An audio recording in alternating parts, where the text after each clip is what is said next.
So it was a trip for me to have to get used to waiting for people. They have to do it 100% all we still can't get from here to there. I can't get my ice cream home. I need something. Where are you? I'm in Sydney. I'm going to ask our two council representatives to welcome us tonight. I really appreciate both of them being here. They're both very busy. And that just shows you how important this project is for the county and how important it is for all of us as members of this community. So please join me in welcoming your council representative, Jen Ruggles.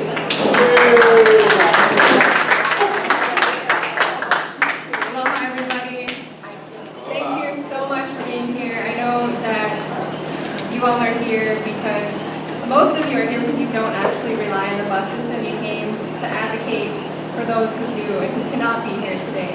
I see people from Seaview, Lower Pahoa, there's somebody here from South Pahoa, HPP, Leilani.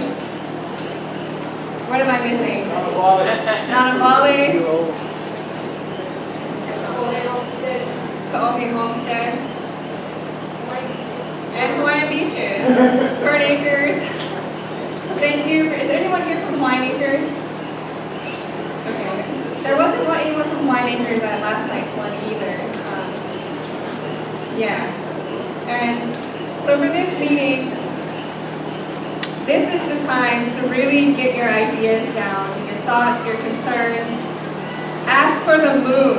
Whatever you think needs to be improved on our bus system. Some ideas that I had that I expressed at last night's meeting, I'll express them again. And if you agree with them, please put them down. Put down every single idea you have. Because that's going to help shape the consultant in designing the next 20 years of our bus system and how that's going to pan out. So it's really important that you're here today to advocate for your community. And this is where your voice matters. Just to get you started on some ideas that I have, we need bike racks on every bus. We need to be encouraging bike use. We need bus route expansions. We need better accountability with the bus drivers so they have higher pay to increase their morale. And accountability, we need bus stops that are marked. We should probably have bus routes at each bus stop posted. There should be a number to call if the bus is late. They can call and say, where's this bus? Until eventually we have the means to get one of those GPS tracking devices that we can track on our phones. The buses should run on Sundays, holidays.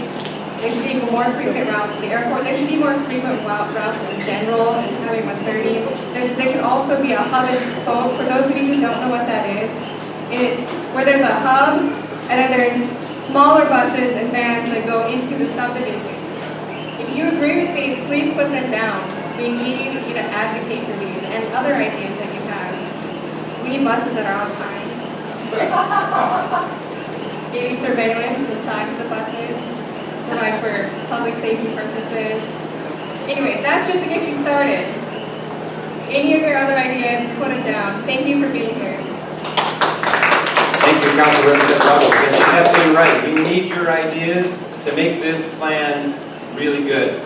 Because it's, your input is essential to make sure we do a good job with that. Next, I'd like to introduce our other council representative, Eileen O'Hara. Please join me in welcoming Council Representative O'Hara. Thank you, David. And thank you, everyone. Aloha, and I'm really pleased that we have a good crowd tonight. Because how many of you regularly ride the bus? 1, 2, no? 1, 2, 3, 4. Okay, this was the same in last night's meeting in KL. We had 4 hands go up, and about the same size crowd. And there you go. I think we're the people who would ride the bus if the bus served our needs. And if the bus was reliable and timely, etc. I would ride the bus. I got on the bus once, I didn't have the best experience, and I haven't come back on. And that's been a lot of people's experience with the current system. And one of the reasons we don't have a really reliable and competent mass transit system is we've never done a master plan before. This is the county's first mass transit master plan. Yay! And when I came into office in December, I heard about that this contract had been let and that SSFM was working on it, but I didn't hear from them in terms of public input until I asked them to come to council, was it last month maybe? A month or so ago, to give a status report on what we were up to, because when I looked at the contract, I had asked for a copy and got a copy. We were supposed to have public input meetings, and the way the contract read was that was going to happen in the first 6 months.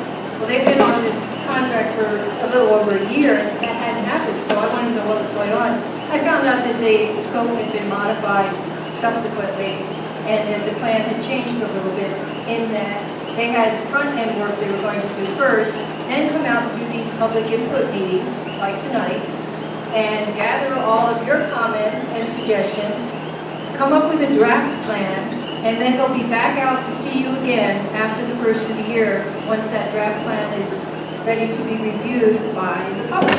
So that's kind of the process that we're started into tonight. And again, I appreciate that everybody did show up.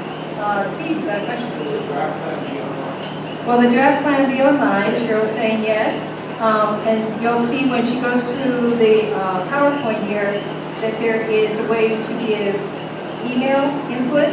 So for people who aren't here tonight, who maybe couldn't make it here tonight because of poor transportation, they can also provide input.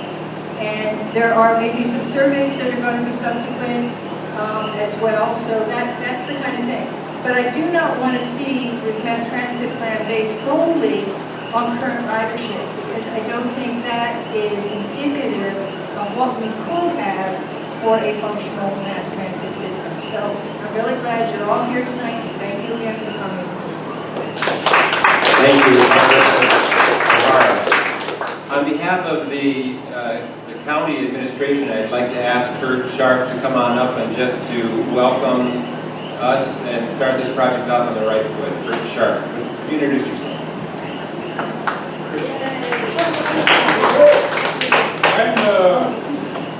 Everything that everybody has said thus far is really where we're headed. I know that there have been a lot of mistakes, but we have drawn a line in the sand. This is what it was, and this is what we're working towards. It's going to take a lot of effort. It's going to take money.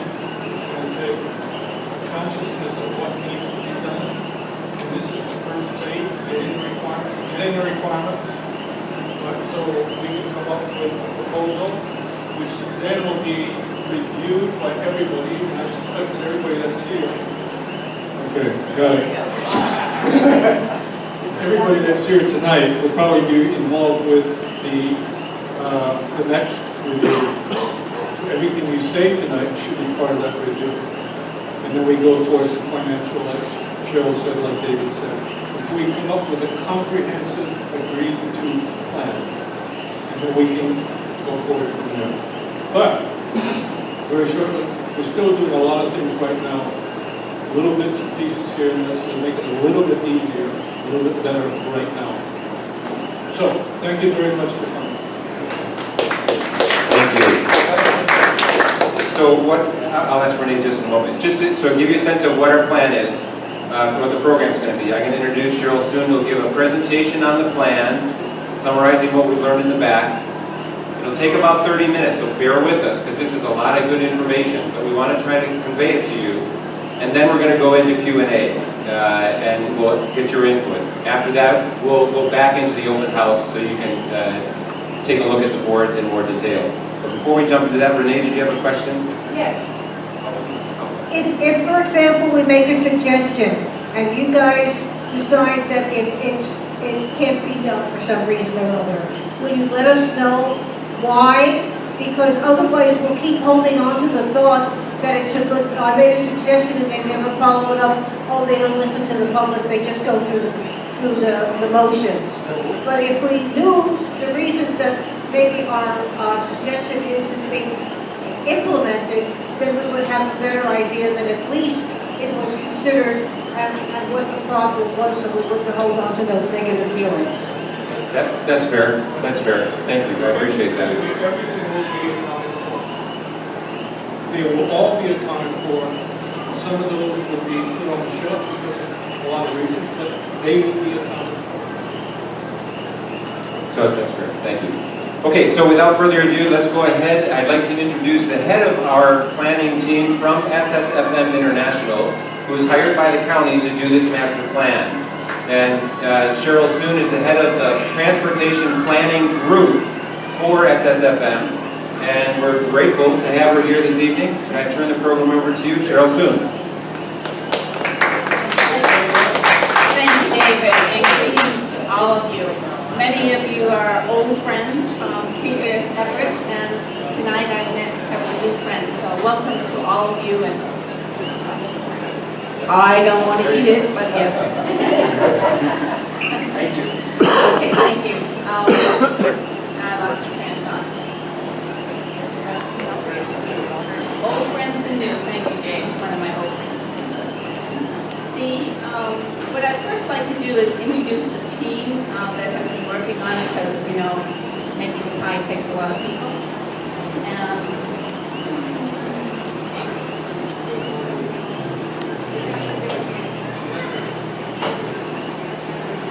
So you've already met Kurt Sharp, but also we've been working with Tiffany Kai and with Casey Kalika Kea, who both work at MTA.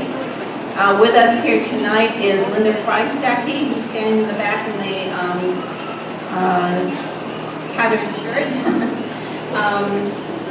Christine Feinholz, who's standing beside her, who's from Pacific Cartography, and she lives in this district. And Joanna Herkes from SSFM, who greeted you at the sign-in table, and Heather Forrester in the back, used to work at SSFM, has come back to assist us in this meeting. I'd like to start with our assessment of some of the challenges but opportunities that we have looked at for the mass transit system in this county. First and foremost, that the system is about 30 years old, and it has basically evolved from trial and error. An opportunity presented itself to get some equipment. Somebody made a good case for putting on a run between a particular place and their place of employment, and it was done. But it never had a kind of comprehensive overlook until now, and that's what we're trying to do. We're trying to take the best pieces from that trial and error program, and we're trying to put an overlay that would allow us to build and build as time goes on. Very important, and I apologize if you can't see it, but if you come a little closer, some of you may be able to see more of the words. There is widespread agreement that a well-functioning transit system on this island is critical. It's critical to the well-being and the quality of life, but it's also critical to the economy. So it's nice to see that it's not a point of why should we pay for that, but it's basically recognized that it's an important public service for the county to continue to provide. It is heavily used by commuters, and in some lines exclusively by commuters. We'll get into some data later, but in some instances, people would not be able to hold down their job without the Helion system. Also heavily used by students. Almost 30% of the current riders are students. So they are pre-workforce. In some cases, they overlap and have internships or after-school jobs, but school and work are the very heavily dominant reasons for people riding the bus. The system is right now heavily oriented in and through Hilo, and yet each district has slightly unique needs that need to be accommodated in this next evolution of the transit system. Other challenges and opportunities, let's be honest about your equipment, your fleet mix. Too old, too many, needs to be fixed. You have probably 8 or 9 different types of buses. And that's part of that opportunity that came in the past, as part of that hit or miss thing that was going on, an opportunity to get something along and you grabbed it. But right now, if you can think about the maintenance department, it is a nightmare for them. There are 5 maintenance workers. Each one has to learn how to fix a Chevy, fix a Hilly, fix a Ford, and on it goes. That's way too much. In addition, they have to keep parts. The parts are not interchangeable. So when you get to the point where you can't keep all those parts, then you have to order them. You have to special order them from the mainland. You pay almost double the fee just to mail them in, and it's going to take 4 days. So it makes a lot of sense. If something goes wrong with the bus is gone. But maybe a week. That can be solved by having, partly solved by having buses of similar design and sharing of the parts to keep more on. Also, your bus fleet is old. We look to a 40-foot bus, a 45-foot bus, of having an average life of 7 or 8 years. Yours are well in excess of 12, 13. Sometimes you're getting them from somebody else who gave them up at 7 or 8 years. They still have life in them, and you stretched it and stretched it and stretched it. But smaller vans have a shorter life. These are vehicles, almost your entire fleet of vehicles has over 500,000 miles in them. So is it a surprise to any of us that they break down? So what we are recommending here is once we know and have some consensus on the type of service program we need, we will know the exact type of buses, which ones are the smaller, what we call cutaway vans, and which ones are the larger 4-year thinking. We know what the fleet size should be, and if it's a vehicle that should retire out after 8 years, then let's say you need 8 of them. Let's do the math together here. If you had 8 of them and they had 8 years, then each year you bring in a new one. You just flow it through like that. So you do for each type of vehicle, you know when you rotate them in and out. We can then work with the county council to say, okay, each year we need this amount of money for vehicles in order to keep the vehicle replacement program in a shape that we're not going to be experiencing a situation we're in now, where we have a breakdown day, sometimes 2. Okay, so what happens, and I'm sorry to belabor this point, I was scolded last night for taking too long with the presentation, but let's project it forward.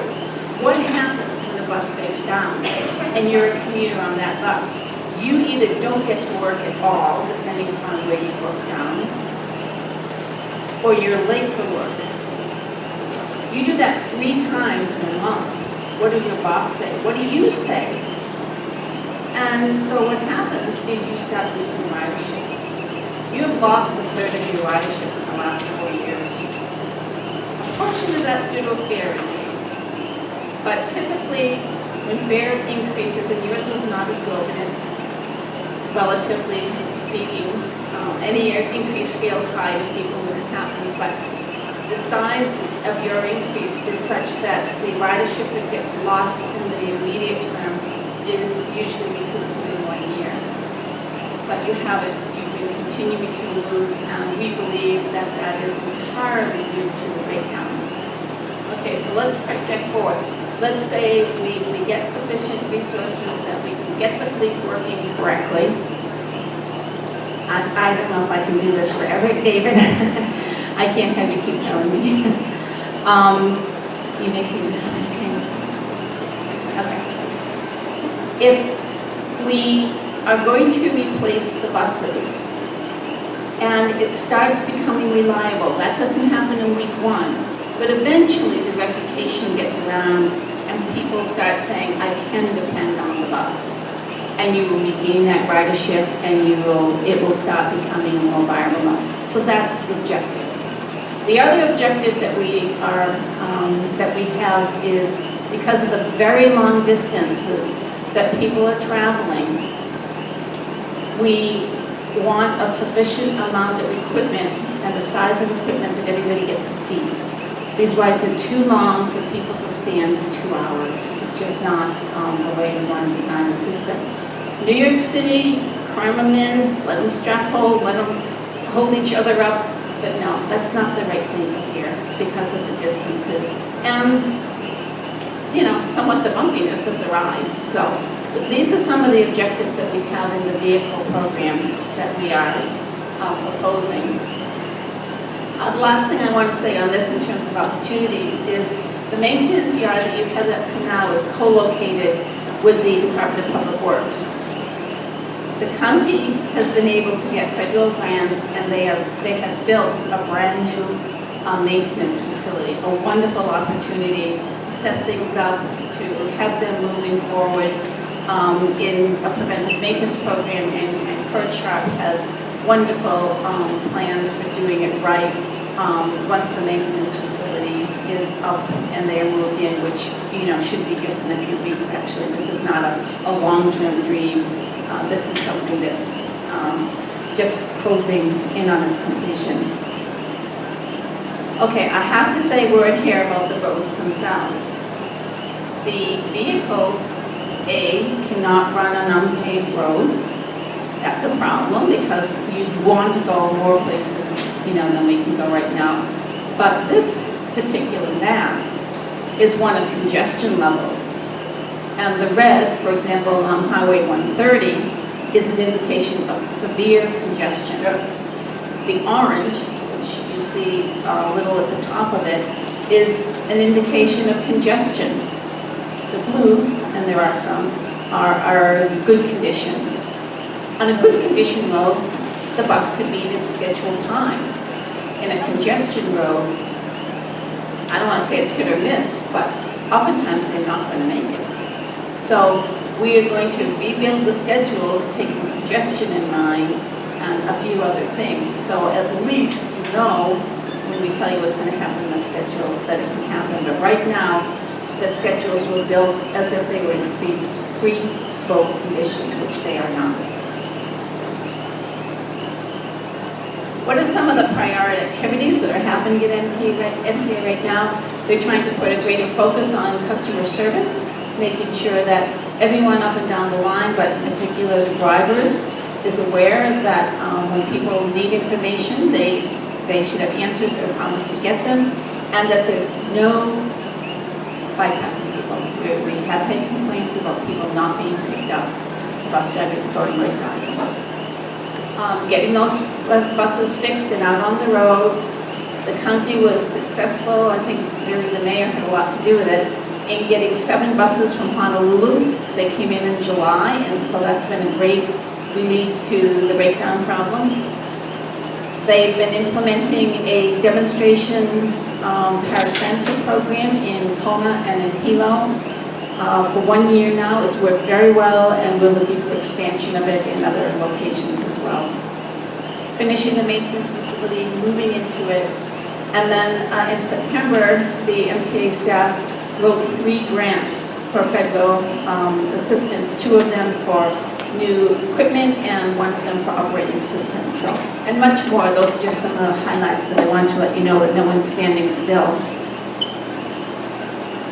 So on to the master plan project itself.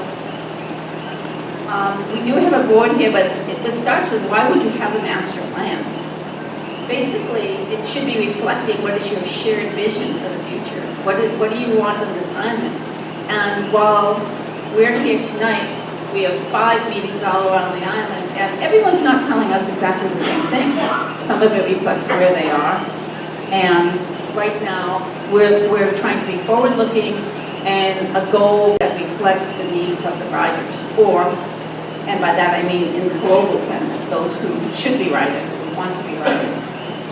It would look at a close examination of the alternate paths for getting there, and then an explanation for the path that is recommended or that is chosen, which goes to your question, Renee. You know, every idea, some of them will conflict with each other, so you know, there will choices that will be made, but we'll try to explain why the recommendations are in light of all the suggestions that we made. And this becomes essentially a baseline study. So when you change things 5-10 years from now, you know what you're comparing it against. Just a word about the importance of public involvement in developing a master plan. To me, it's number one. Find out what's people's experience. We have ridden on the buses, and we have talked to drivers, and we have been talking to riders. We did a onboard survey of every route in March, and we got a lot of input from that. And then this set of meetings, so these are all building blocks, gathering information from the public about what should be in this plan. And another round of meetings, as Councilmember O'Hara mentioned, will be forthcoming in a few months. In our contract, there were 9 tasks. We have completed 6 of them. That includes having the vision, laying out what the public involvement program would be, an existing conditions report, a trends and future needs report, and what we're presenting to you tonight is the service improvement program. These are all posted, by the way, the full reports, on the Helion website, so you can dig into it if you're someone who really likes to know details. We have 3 tasks up ahead of us: the preparation of a capital plan, the preparation of a financial plan that is both capital and operating, and then the final master plan, draft and final master plans. Vision. As I mentioned, the purpose of a master plan is to have a shared vision about where are we going. And one of the tasks that we did was looked at all the general plan work and all of the community plan work to see what was on people's minds. And we felt that the vision statement needed to be changed. The previous vision statement was to be recognized as the best transit system in the world. That's a lot to measure against, believe me. So we recommended something that is still, noble, and says to have a high-quality, multimodal transportation system that's safe, reliable, convenient, environmentally responsible, cost-effective choices that meet the needs of the island's residents and visitors. So one of the stations asks you to either concur or disagree with that, or wordsmith it, but we would like to have a vision statement in the master plan. The 5 goals in order to achieve such a vision would be to make riding easier and more desirable, make riding transit easier and more desirable. 2, to create a transit system that serves all people. 3, to use transit as a tool for other things, where you might have community services co-located and other ways of making it a tool. Then to create transit hubs with amenities.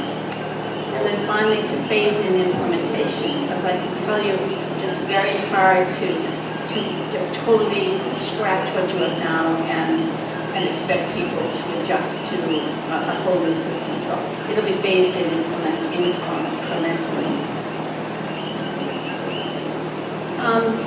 Some of you perhaps took the survey, but a few things that are worth knowing is,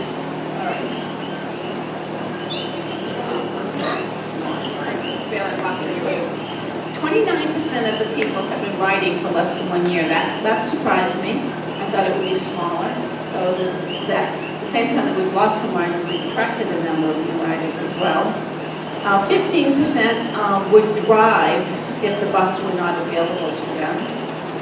But wow, listen to this. 84.5% are dependent on transit.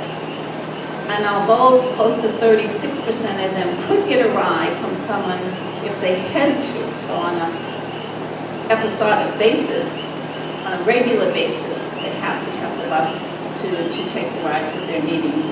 That's really important, I think. 57% ride 5 days or more. 27% ride more than 10 times a week. About 30%, I mentioned that earlier, are students. 50% are employed either full-time or part-time. 43.5% are female, meaning that 57% are male. Only 7.6% are tourists. And 34% speak a language other than English at home. And we have a breakdown of which languages, but the highest number was one of the Filipino dialects. MTA wanted to know that because when they put out information, they wanted to know if there were other languages they should specifically be focusing on. So we now have that information.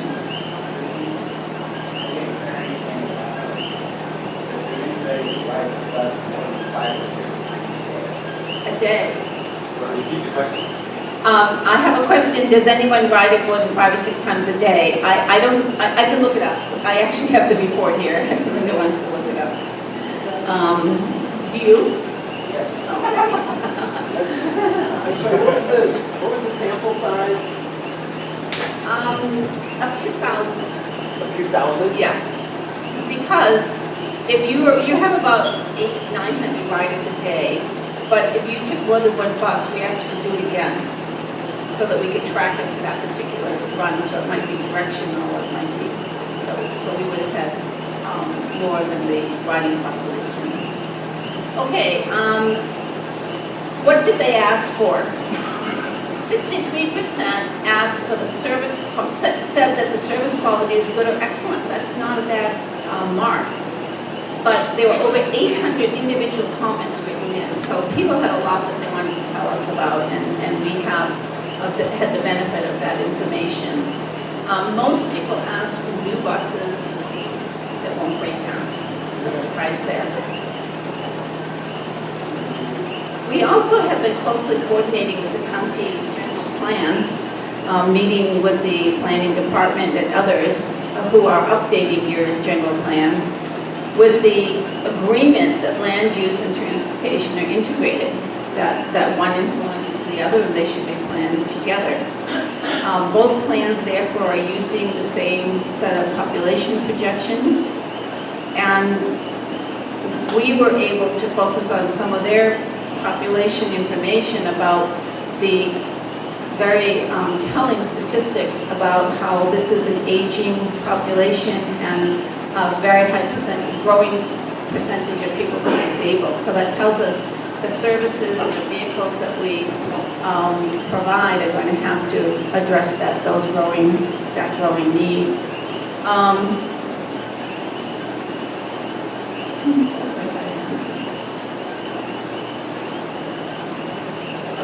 By providing options, sorry about that. So these are just some bar charts that show the breakdown of the population bases, and you see the darkest one on the bottom is that is under 19, and the light one on the top is the part of the population that is 65 and older. So you just see it's growing and growing and growing.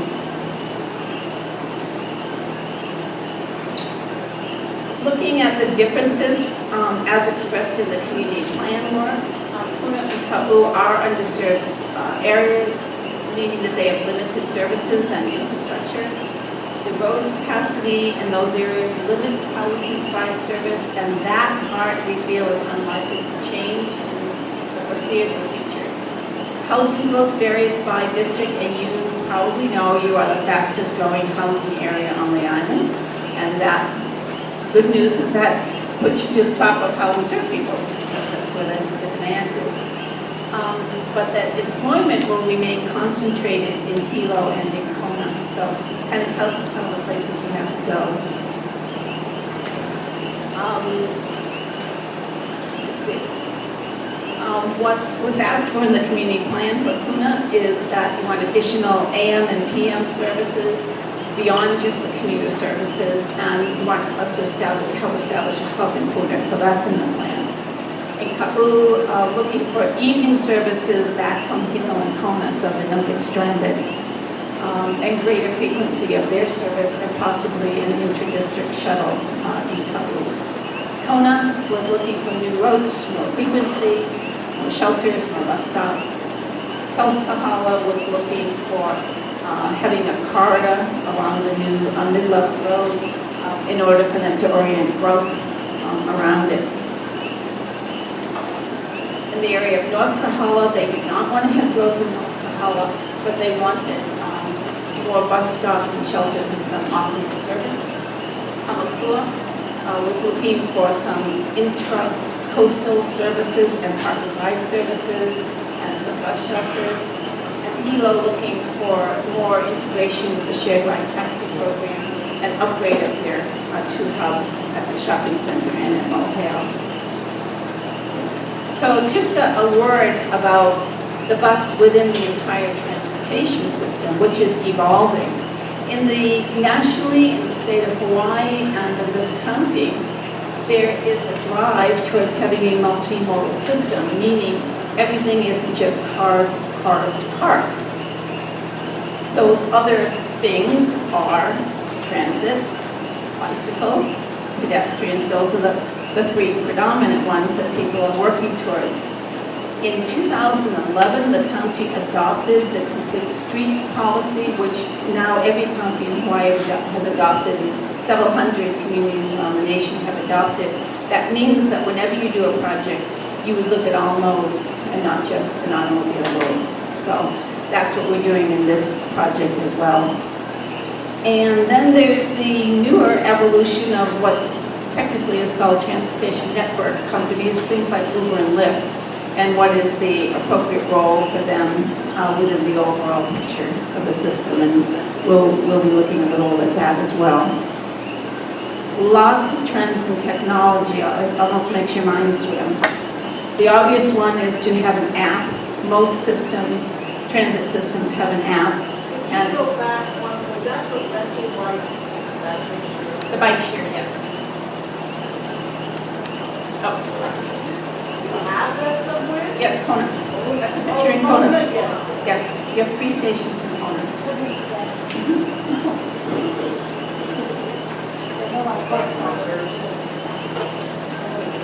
I don't know. It's private, but they work with the county as to where the bike stations work. But this is definitely a trend. In Honolulu, we now have 1,000. So it's a trend. So technology, someone's using, their watch in order to pay their fare or to get their bus schedule. The technologies are almost endless, but the first one that we will be providing will be a transit app, probably through the Google Transit system that can get onto your individual device. But electronic displays at the stations has been mentioned tonight. Video surveillance on board the buses has also been mentioned. Automatic next bus stop announcements on the bus. Automatic passenger counting systems, air clutches. It goes on. And really our job is to sort them through and say which ones make sense in which order.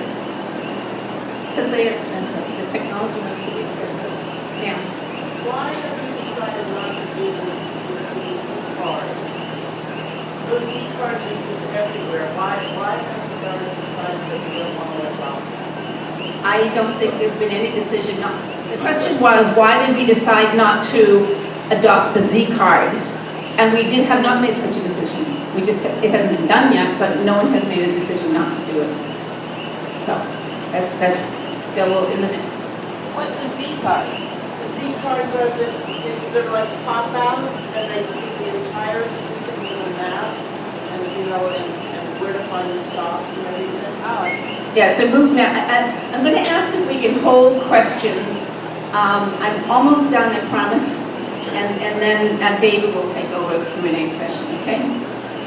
So I wanted to get into a common platform of terminology.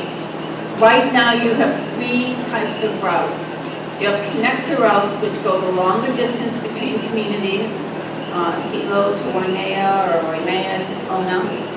We have circulator routes, and we just have a small number of them, but we do have some. We have a couple of circulators in Hilo. We have the Waimea shuttle, and we have a circulator in Kona. Looking for more use of that. And we have commuter routes, which are going out of this community, out of North Pahoa, very early in the morning in order to make a shift, usually at the South Pahoa Resorts area. So those are the three types we have now. What we'd like to introduce to you tonight is terminology, the first one being hub and spoke, which was slightly mentioned earlier, but I'd like to explain it as a hub being a location where those connector routes that are going long distance can meet up with people who have come to the hub by way of a circulator. And so it may be that the circulator is all you want, but it may be that you want to transfer and go a longer distance. The advantage is that the longer connector routes, by not having to go into the community, are able to move faster and more frequently. So you can increase the service and the number of times a day they're doing what they're doing, rather than it having to do this. It also means that the circulator route can happen more frequently, and it can, because it's using a smaller vehicle, it can go deeper into the community than the big bus can. So that's the logic of hub and spoke.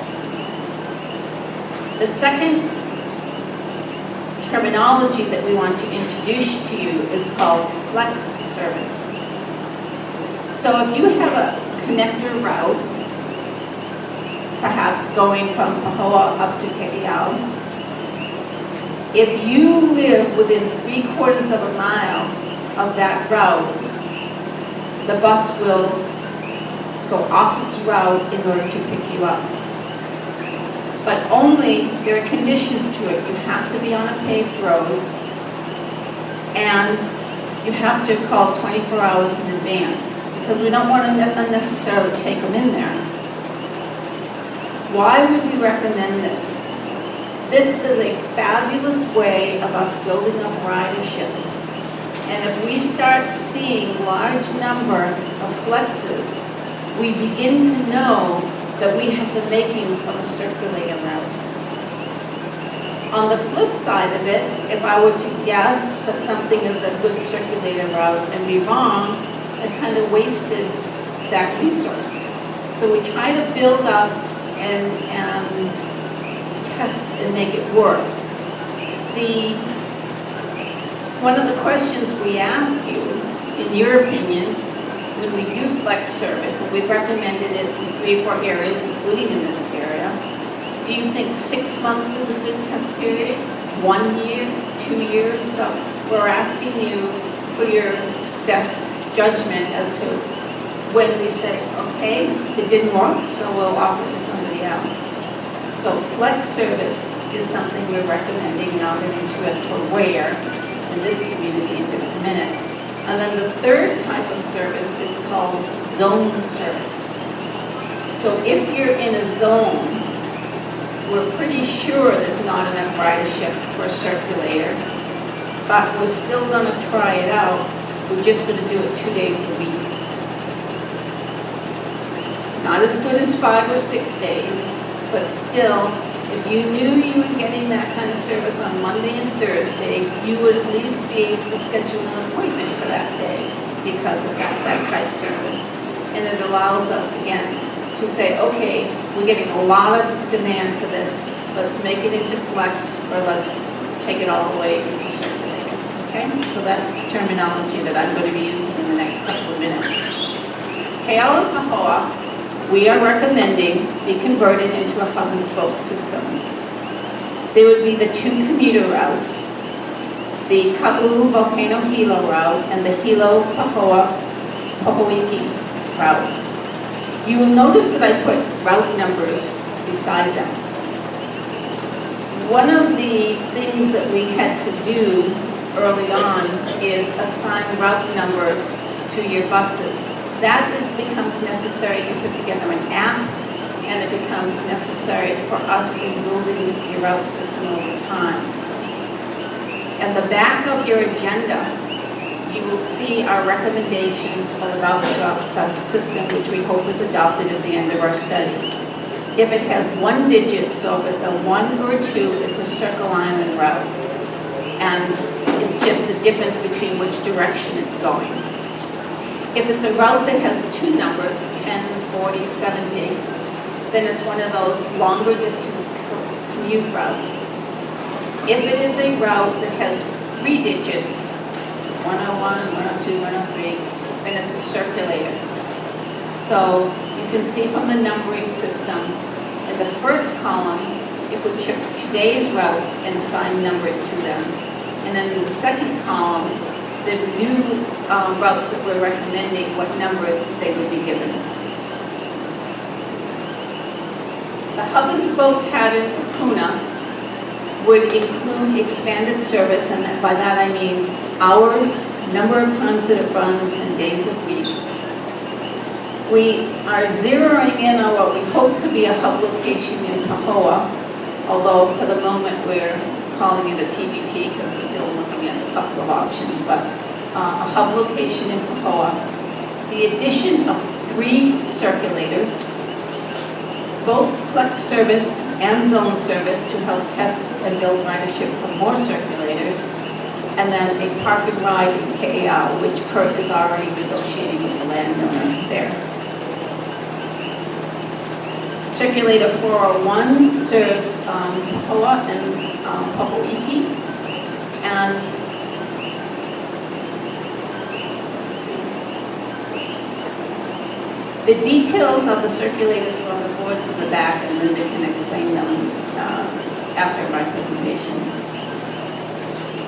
Circulator Route 402 will serve Paradise and Analoa, and Circulator Route 403 serves Fern Acres.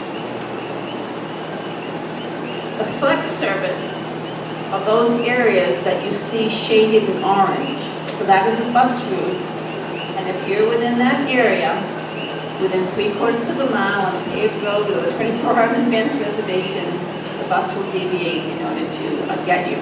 We're hoping that the community gets together and figures out some park and ride locations, because that's an obvious place for us to get out and pick up several people. So Puna Flex service, and this is the zone service that's being recommended. There is a zone, a yellow zone down here, which is Ocean View to Pahoa. There is a green area, which is from Volcano to KL, and there is a pink area that goes along, basically around Highway 130. And so, again, you can get the details from Linda on those, but wanted to introduce those concepts that we're proposing. Hubs, the main purpose is to transfer between 2 or more routes, and therefore you need space in case 2 of the buses are there at the same time, which is actually almost an ideal condition because it means one's dropping off people and the other's picking them right up. It would also provide for transfer to other modes, such as taxis, a family member picking you up, whatever it may be. There would be shelters and benches for waiting. There would be information on schedules, route maps, fares, bus information, and other things that might include bus racks or bus storage areas, vending machines, ATM machines, public restrooms. This is a picture of Ma'oheo Transit Center, which is a hub in Hilo. Okay, you've probably all seen that. Over time, there are more possibilities for a hub. It could eventually be a place where you have retail, daycare, community services, really wherever you want to take it.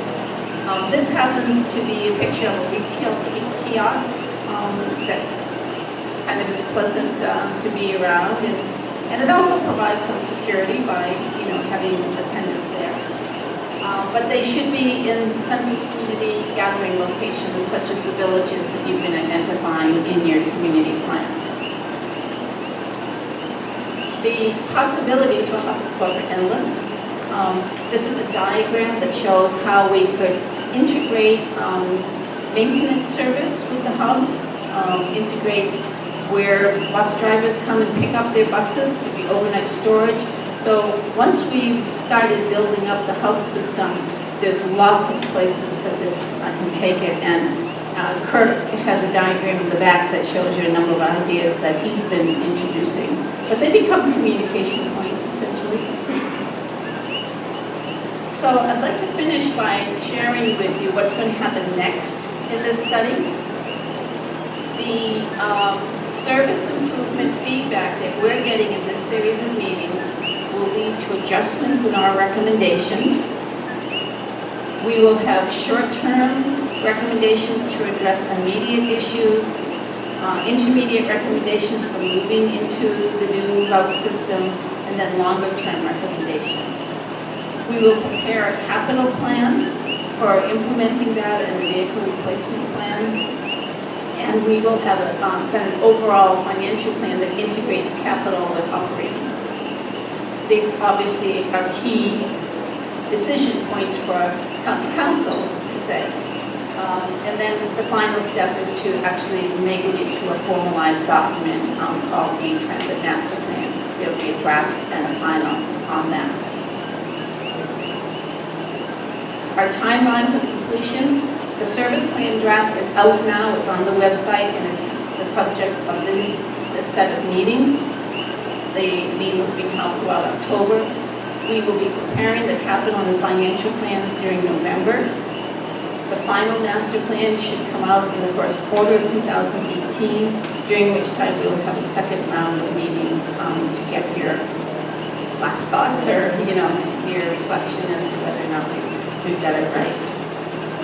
So that completes my presentation, and I'm going to give it over to David to take over the QA period.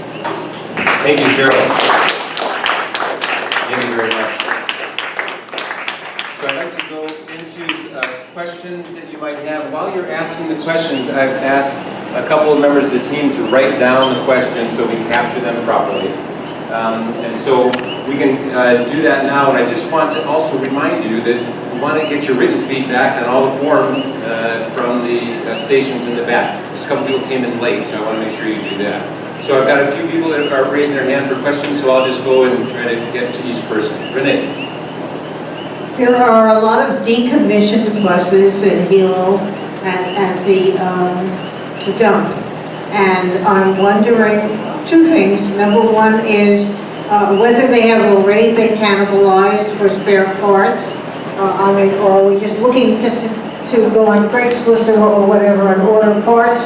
Or do we have some that are sitting there and we've totally ignored it? And the second thing is, have we given any thought to what to do with those buses that are sitting there, to recycle or put them to some other use, for example, homeless housing? Okay, great. I think we've gotten both of those down. Did we get both those comments down? Okay, great. Any comments you want to give on that one? Briefly? That'd be great. Yes to all your questions. That's a big monkey in my back. We got 23 of them. 23 buses that we're trying to do. They've been cannibalized. I'm getting requests now from people that want to buy the buses. The mayor wants to use them for the homeless. But the biggest problem we have is we cannot get rid of it until we get approval from the federal government. Because we used federal funds to buy buses. But we're working on it. It hasn't been forgotten.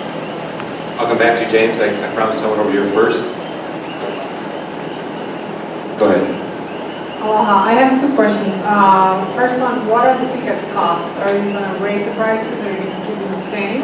You haven't mentioned anything about that. And the second one, what are you going to do to ensure the safety of the vehicles if you do implement the park and ride, especially in Lower Pahoa? Okay, thank you. Two very good questions. First about the budgeting. I think, Cheryl, you mentioned budgeting is something that's come in the next phase of this project. Yes. We will not be addressing fares. What we are doing is making a set of recommendations and telling the county council what they will cost. And they will then essentially be buckets.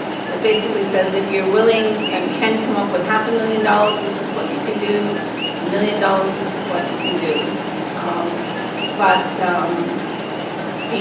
Where the money comes from, there are kind of endless scenarios about seeking federal funds and county funds and fares goes into the budget for MTA, but this is not about looking to raise fares. That's really not the objective here. We noted your other question or concern about security of the vehicles at the park and ride. So we've captured that there and make sure that we address that in the plan. Up to you, James. What have you done to reach out to employers to get some collaboration? Employee incentives, just work schedules, or whatever. I understand in many places, employers can be a very important partner. Very good point. What are we doing to reach out to employers in the work that we're doing? You want to, give it to Cheryl? Sorry, I have a bad back, so it's hard for me getting up and down, but if you don't mind my sitting. Joanne Herkes from SSFM has spoken to all of the South Pahoa Resort HR department, thank you, Joanna, as well as to the union, because we were getting feedback that some people couldn't make their schedule. So we were working with them in that way. At the Kona meeting, we had an HR director an HR person who recruits people for jobs on this island. And she was very interesting to say that the majority of jobs currently available are in Kona, and the majority of people filling them are coming from the Hilo side. So again, a transportation issue. But we hope to hear more in the course of these 5 meetings anyway from people who with direct experience from the human resources and employment side of the world. Thank you, Cheryl. We'll come over to you, Toby, and then we'll come over to you, Frankie. Toby? Okay, thank you for your wonderful hard work. You're gonna hold it? Oh, okay, then this is your job. So the workforce development people in the unemployment office told me, that they've been begging for years for the bus to come there. There's certain places in Hilo where people would like to go. And the other thing about the shared taxi ride, why can't that expand beyond Hilo, please? And also, the bus doesn't go up to the senior center for those 170 activities that happen at the senior center. You expect old people to schlep up there somehow.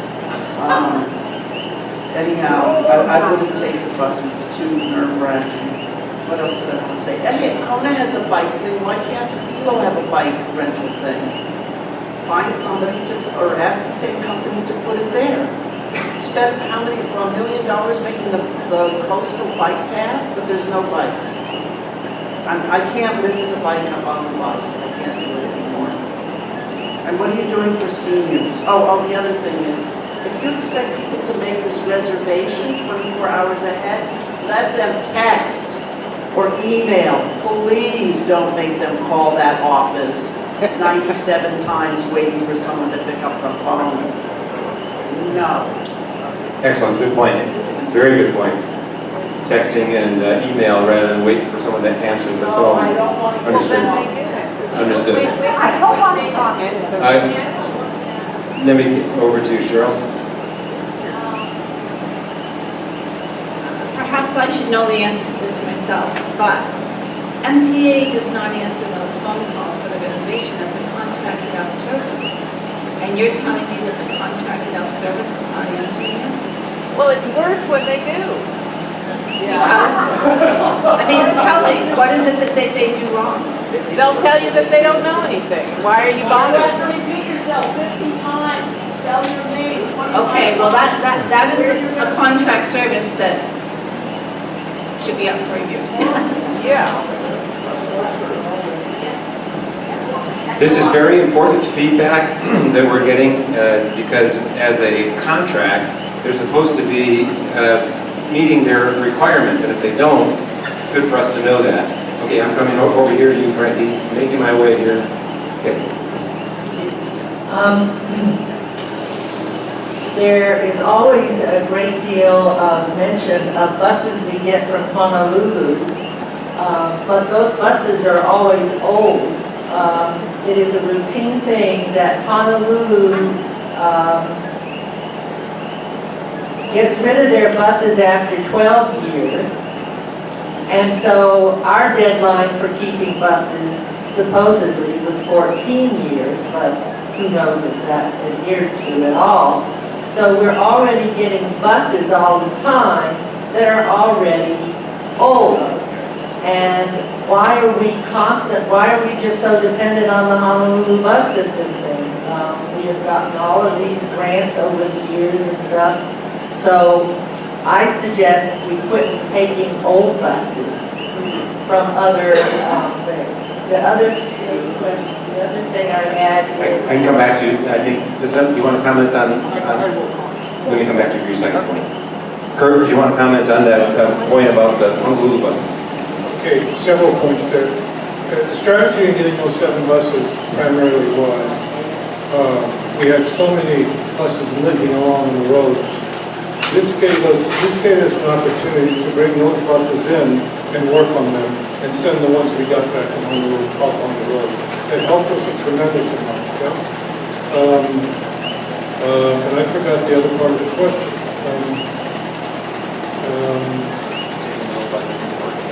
So taking those old buses with the strategies, what we looked at it for 2 or 3 years. Now, the other part of your question is, we have not instituted writing grants on a consistent basis.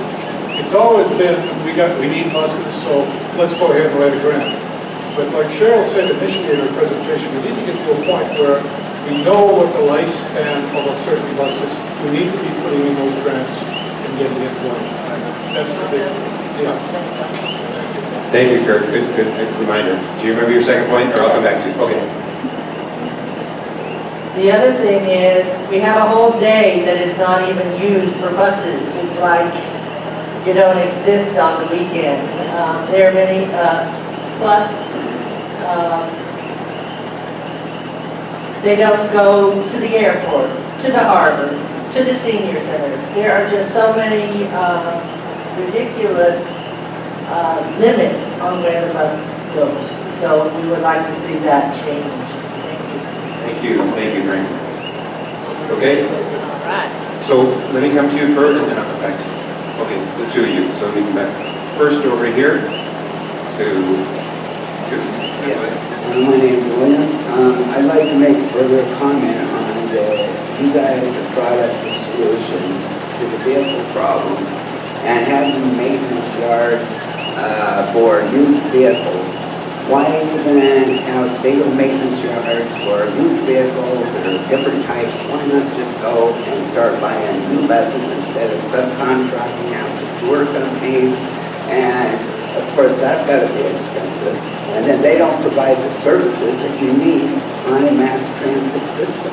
William, are you a transportation planner? I tell you, you're coming up with a recommendation that matches right what we're talking about. Yeah, so this is exactly what is included in this recommendation. I think there's too much money being spent on all this patchwork stuff when we'd be better off with fewer buses and newer buses. Excellent point. Thank you, William. I asked whether you're a transportation planner because that's exactly what we were recommending as well. Okay, Sarah. So I understand from talking with bus drivers, I'm not sure if they were surveyed, but bus drivers here, every 3 years the contract comes up and all the big bus companies can make their bid to have their drivers drive the LA on. And it seems to me that if you never know who your employer is going to be at the end of a 3-year stretch, you really can't get too into your job. And so I think that that's something that we need to look at. It's a county system, but the drivers aren't employed by the county. Right. It's a contract, yeah. And you pointed out a potential flaw that comes with that. Okay, let me go right next to you. Ma'am, why don't you go next? Stephanie? So, in the Thur Community Development Plan, I'm sure you're familiar with that. I wanted to address the Puna Community Development Plan. I served on the steering committee for that when I oversaw transportation. So so I have a lot of history in talking with people. However, I did notice that the consultants outreach to any of the people whose names were on those documents, like Frankie or myself or John. And that's okay, because we're here today. My question is regarding buses, and because this is a plan, right now the community development plan and the county are looking at connectivity locations between subdivisions. And part of looking at the community development plan connectivity locations is planning for the future, is having them as feeder routes possibly. So choosing those connectivity locations and which ones to serve is really important. I'm wondering if you folks have been engaged in that process and what your findings have been on that. Thank you. That's a very good point, Stephanie, including the work that's already been done at CDD. Do you want to say anything, Cheryl? The intent is for this plan and the community plan to be in sync.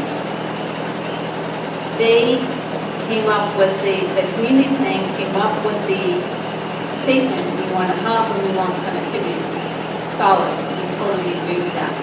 We're coming up with a bus routing system that would do that. So yes, they are in sync, but that doesn't necessarily mean that the locations are all set in stone. It will remain an iterative process, but it's one where I think both parties understand what the opportunities are. It would appear, we thought the general plan would be done before us. It appears it will be done first, and so they'll be able to integrate what comes out of the transit master plan into the general plan. But just as when you finish the first round of your community plan, you then have the action committees to keep going.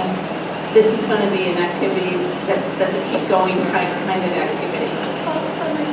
Sure. Let me come back to you, Stephanie. So just as a follow-up, because it is a plan, and because the county is at this time deciding on whether its connectivity locations are going to be, waiting till later to give input might not be appropriate.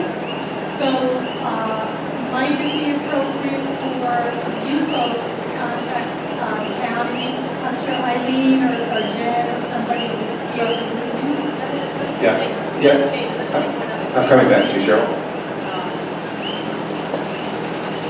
Larry Brown has invited me to come to meet with you all, and we're just looking for a date in the next 3 or 4 weeks. So I think Larry had already anticipated that. Okay, we've got a couple of people who haven't asked questions yet, so let me do those first.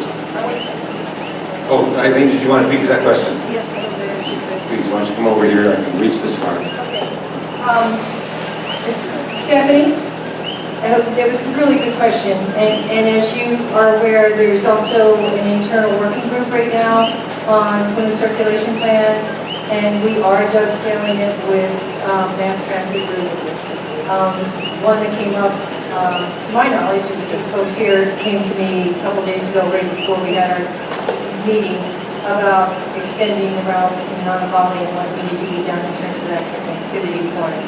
So all of the work that has already been done and work that we're still doing in Lower Puna will be incorporated, and we have that mass transit overlay in mind while we're doing this planning. So I think it will be beneficial in the long run. Jen's on the board. Yeah, Jen's on that too. She's right behind you, and she's she's on that too, on that working group too. Yeah. Thank you, Eileen. Thank you, Jen. I'll come to the question here, and then in the back to you next, and then over to you, sir. Okay, ma'am. I noticed on the picture that Route 401 proposed is one direction only. Is there any way to look at that going, maybe 2 buses going opposite directions? If I live in Seaview and I want to go to Pahoa, to get home I have to go all the way around again. And that just doesn't make sense at all. Thank you. I see Linda Freistag in the back nodding her head up and down like a good idea. So I appreciate that good idea. Yeah, understood. Good, ma'am. I'm going to try to stretch over. Could you stand up? Sorry. Sure. Come on over here. I'm running a little short on my cord. Apologize for that. You're so kind, Ann. Thank you. My question is in regards to the flight service. I was just curious as to why we only go up to 3/4 mile off of the route as opposed to further in. Okay, so the question is, right now, the flex service is to go a 3/4 mile off of the existing route in order to pick up somebody. Why not further? It's really a matter of what it does to the schedule of the bus ride. If it's going deeper, then it's becoming a circulator itself. And so it could have been half mile, but really beyond that is you're making it into a circulator and not a connected route. Okay, let me move this over here. Watch your feet. Great, thank you. Sir, you're next. Let me bring it over to you. David? I have a couple questions. What's SSFM International is the name of the consulting firm that got hired to do the master plan. So they're the prime contractor based in Honolulu and in Hilo. It's an engineering and planning firm, SSFM International. And so I'm meeting the council person that said they were at the beginning that they were going to have public discussion, but they made some changes before that. Something that wasn't originally planned. I think Councilmember O'Hara said that the contract was changed slightly so that the public meetings came a little bit later after work was done. So what was that work? okay, let me get Cheryl to explain what the work was done that we showed you tonight. When we started doing this work, there was certain information that we would have expected was available, was not.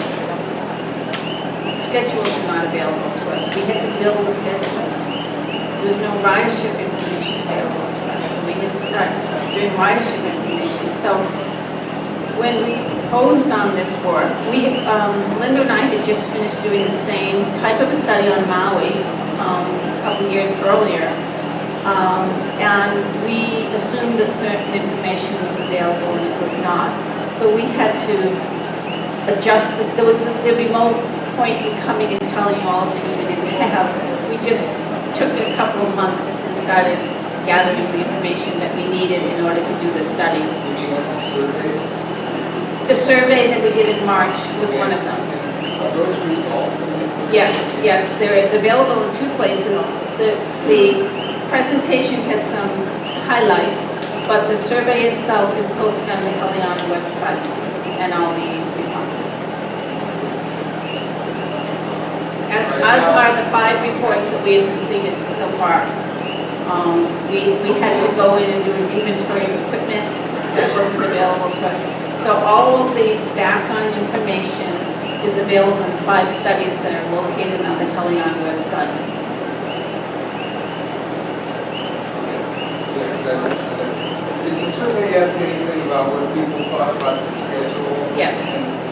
Yes. And then I have one more last question. So yes, watch your foot there, Cheryl. There you go. So yeah, check out the results on the website so that you can actually see the more detailed results. Okay, David, another question. All right. So everybody I know that uses the bus or wants to use the bus, they're not so concerned about convenience and safety, whatever else. It's always just the schedule, the timing. Can they use it or not? It depends on when it's going to show up or not. And so it would seem to me that, I don't know if you're doing a study on this, but I see here that you've just got big buses like 30-footers and 40-footers.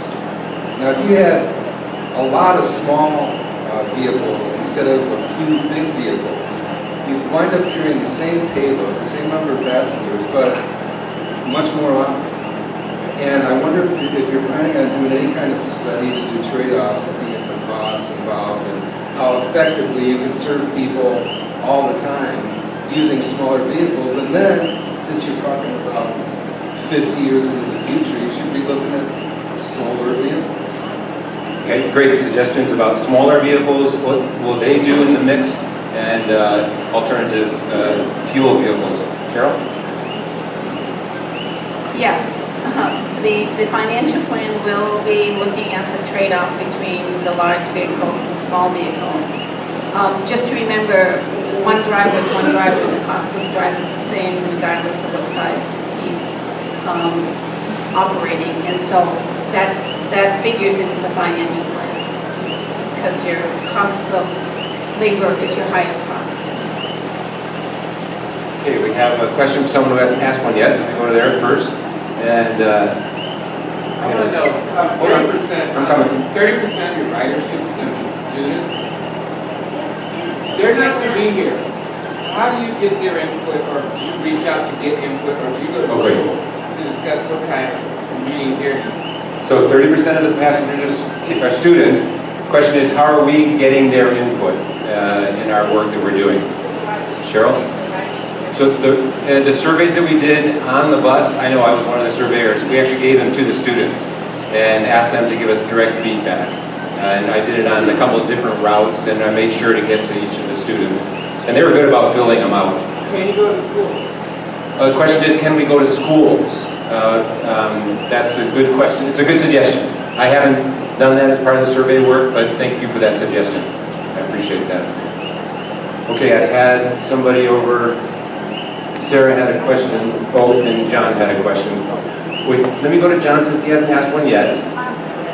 And let me go to John first, and then I'll come to you, Sarah. Okay? Where do the hydrogen buses go? Where did the hydrogen buses go? Is that a question for you, Kurt?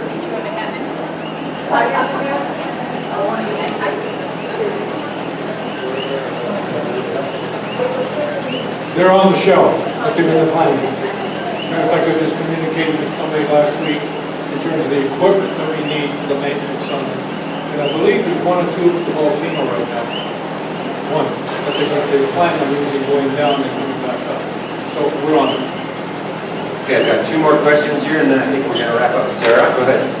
Okay, I have a CDL Class B, and I get paid less money than a Class A because I don't have the same qualifications. Someone who drives a regular car to drive a 15-passenger vehicle, they will get paid less than the CDL B or A. And so consider that in your capital, in your operating costs. Good point. All drivers do not get paid the same. Okay, great point, Sarah. Thank you very much. Okay, do you have something more to say, DJ? I just want to reinforce the Sunday bus possibility. And when I listened to the alternative ways for scheduling and all that other stuff, are you aware that Lower Puna does not necessarily have internet and Wi-Fi capabilities? So please factor that in. Good point, yeah, definitely. Yeah, and I know that is something that's been brought up before. So I had one more on this side. You want something? Okay, all right, two more. This will be it, so I don't keep people late. Okay, Toby, here we go. Okay, you want to engage employers, I think you should engage subdivisions. These subdivisions have $200,000-$300,000 budgets a year. Let them begin to work with you to get people to the bus stop. If you've got 5 people that are going to go 3/4 of a mile out of their way, it's going to be another nightmare to get into Hilo, and you need express buses. Nobody wants to take 4 hours out of their life to get to Hilo and get home again. And the Z cards are important. They're important for visitors, and they're important for people that don't have the right cell phone or are out of service or something. So please make some of those. Excellent suggestion, Toby. Thank you. So, real quick, go ahead, Stephanie, and I'll do. I just wanted to speak for those that aren't here. The socioeconomics of Puna, I think many of us are familiar with. People that need to ride the bus aren't here because they can't get here. When we talk about internet, people that are very wealthy can't get high-speed internet at their place. There are people that can't even put food on the table or have gas in their car, so they need to ride the bus. And so, how have these people been surveyed? If they're not riding the bus, and if they're isolated because of the socioeconomics, and they're the population that might need the greatest level of service. What are we doing to accommodate them? Because it's sort of an environmental issue, environmental justice issue, isn't it? So, Thank you, that's a very good point, and it is an environmental justice issue, and we are very open to suggestions on how it is best for us to reach into that community, because we do know that that is a voice that needs to be heard. Let me come over, I'm going to have to ask you to stand up for a moment and come on over here. Well, what you just was saying was how that being addressed. A lot of the drivers do take some of the older clientele right to their door stop, make accommodations, and they do give us really good service. And it's a really hard job, so I just wanted to say. Yeah. It's very good of you, very kind of you to say that. I appreciate that, because a lot of the bus drivers don't get good feedback. And since this is going to go on record, me personally, I think the flex service and the zone service is a waste of resources. It only works if you can get further into the communities. That's what the people, like she said, the people that need to run are further into the community. Keep the buses that run on the highway, keep them on the highway so they can get where they need to go on time. I don't know what are they called, circulator buses that come into that can go into the subdivisions and bring them out to the highway so they can get on the main bus. But yeah, I think as it states on this thing, I think the service and the zone service is a waste of resources. great, I appreciate that feedback, that's very important. Okay, looks like Renee, you get the last word. You like that. Renee likes to get the last word. Oh, Jen wants to have the last word. She's the councilwoman, she can do that. Go ahead, Renee. Okay, well, I'm getting to the age where in a few more years I probably won't be able to drive. I live 3.5 miles from Pahoa, so this 3/4 of a mile thing wouldn't help me at all. But there is no cell phone service where I live. So that means in order to call for the reservation, I would have to find someone to drive me to Pahoa so I could make the phone call to make the reservation to come to Pahoa. Think about, it doesn't work. I hear you, Renee. I hear you then.